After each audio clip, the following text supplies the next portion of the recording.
Spain's manufacturing sector continued to expand at a solid pace in January. A gauge of Greek manufacturing activity fell in January as the country prepared itself for an election that, as expected, produced a win for the far-right radical Syriza party. Today I'm joined on the line by Berenberg Bank's Schulz. Christian, what are your views on the pace of growth we are seeing across the Eurozone for manufacturing, especially with these two countries? Well, first of all, you've identified a really interesting pair of PMIs here. Spain, the country which has adopted tough reforms, followed through on them, and since 2011, and is now earning the benefits from that. The economy has been growing since mid-2013. The growth is accelerating. Unit labor costs have fallen. The economy is much more competitive. Spanish exporters and thus Spanish manufacturing are much more competitive. And Spain is by now leading the Eurozone in terms of growth. The manufacturing PMI is on track to even overtake Ireland, which so far has been the leader in the Eurozone. In Greece, there had been hopeful signs last year. The economy had returned to growth. Manufacturing hovered around the neutral level of 50 in the PMI. But now, of course, with all these reforms potentially being reversed, the spectre for Greece is one of renewed recession. Now, for the Eurozone, Spain is obviously much, much, much more important than Greece. Greece is less than 2% of economic output. Spain is roughly 10%, so it's at least 5 times as important for the Eurozone as a whole as Greece is. For the Eurozone as a whole, the impact of cheap oil, the impact of a lower euro exchange rate, the ECB's aggressive easing are all potentially good for manufacturing. We expect Eurozone growth to accelerate gradually once these political risks that we're seeing at the moment come to pass, so that we will probably see roughly trend growth rates close to 2% in the summer.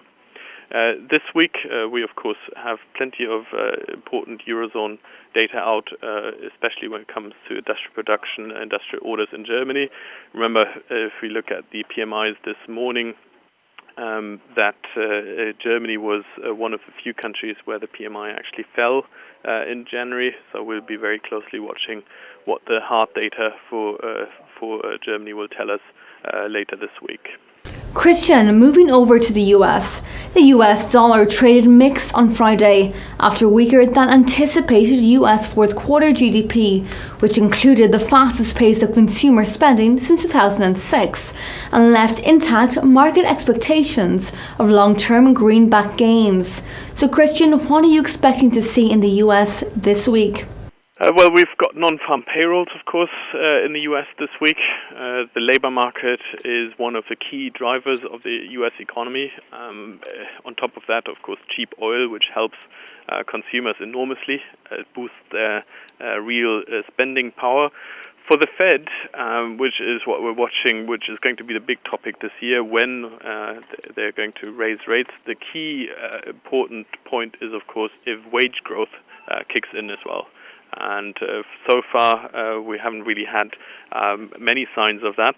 That's going to be the key in the labor market data release later this week.